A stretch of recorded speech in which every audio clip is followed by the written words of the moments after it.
Indian premiere league यानी IPL सिर्फ एक क्रिकेट टूर्नामेंट नहीं है, बल्कि ये दुनिया की सबसे बड़ी स्पोर्ट्स लीग में से एक बन चुका है। हर सीजन के साथ इसका बिजनेस, ब्रांड वैल्यू और खिलाड़ी खरीदने का खेल और ज्यादा बड़ा होता जा रहा है। आईपीएल 2026 से पहले होने वाला मिनी ऑक्शन भी कुछ ऐसा ही संकेत दे रहा है, जहां पैसों की बारिश, रणनीतियों की जंग और नियमों की असली परीक्षा देखने को मिलेगी। मंगलवार को अबू धाबी में होने वाले आईपीएल 2026 के मिनी ऑक्शन में कुल 359 खिलाड़ी नीलामी के लिए उतरेंगे। लेकिन यहां पर एक सच्चाई है जिसे ज्यादातर लोग नजरअंदाज कर देते हैं। 10 फ्रेंचाइजी मिलकर अधिकतम सिर्फ 77 खिलाड़ियों को ही खरीद सकती हैं। यानी साफ है कि ज्यादातर खिलाड़ी अनसोल्ड रहेंगे। ये कोई भावनात्मक बात नहीं, बल्कि सीधा गणित है। अब सवाल ये उठता है कि जब इतनी कम जगह हैं और इतनी ज्यादा मांग, तो आखिर पैसा किन खिलाड़ियों पर खुलेगा?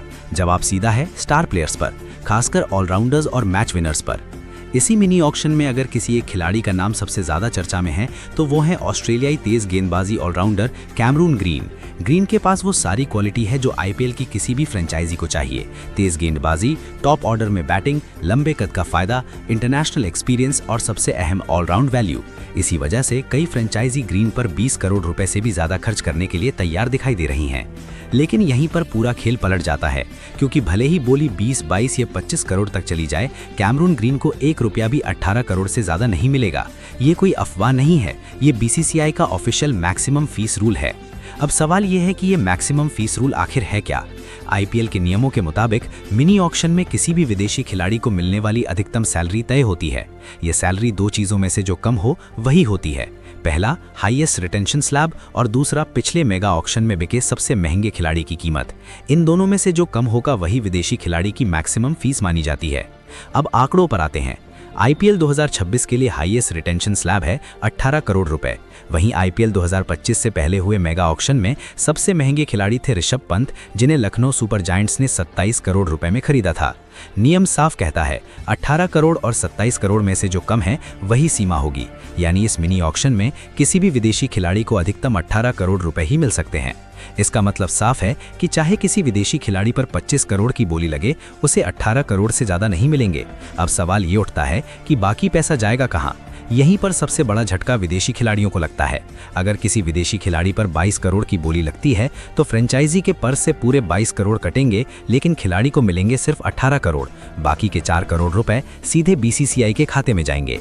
बीसीसीआई का दावा है कि इस अतिरिक्त राशि का इस्तेमाल खिलाड़ियों के विकास और क्रिकेट इंफ्रास्ट्रक्चर पर किया जाएगा।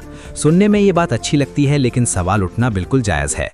सबसे बड़ा विवाद यहीं से शुरू होता है, क्योंकि ये मैक्सिमम फीस रूल सिर्फ विदेशी खिलाड़ियों पर लागू होता है, भारतीय खिलाड़ियों पर नहीं।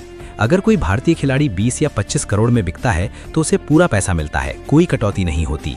लेकिन विदेशी खिलाड़ी के मामले में बोली चाहे जितनी ऊंची हो, सैलरी तय सीमा से ज्यादा नहीं। इसे साफ शब्दों में कहें तो ये सीधा सीधा डिस्क्रिमिनेशन है। अब भावनाओं को साइड में रखकर लॉजिक पर आते हैं। बीसीसीआई ने ये नियम बनाया क्यों?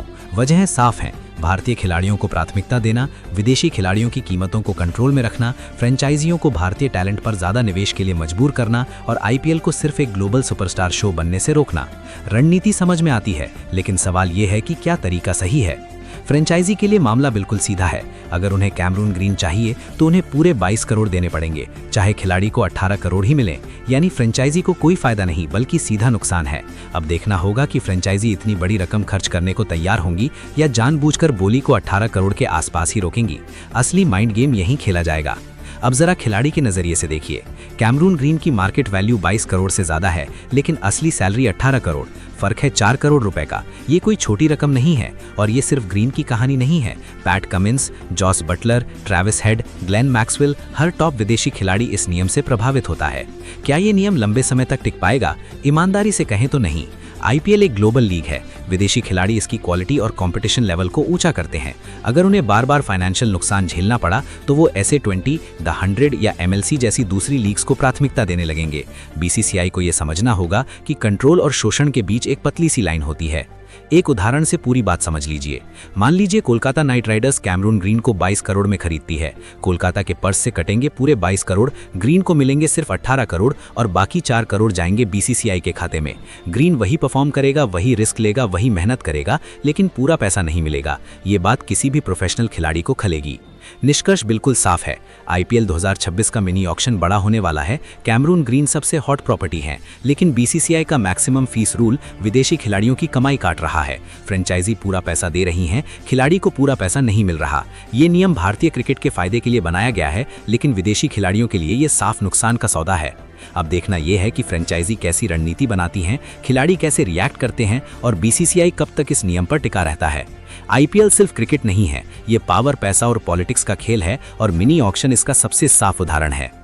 आप देख रहे थे क्रिकेट ब्रेक, जहां क्रिकेट सिर्फ खबर नहीं, पूरी सच्चाई के साथ ब्रेक किया जाता है। दोस्त, चैनल को सब्सक्राइब कर लो। क्रिकेट से रिलेटेड हर अपडेट्स यहां मिलेगा और आईपीएल का हर मैच लाइव दिखाऊंगा, एकदम फुल एचडी क्वालिटी।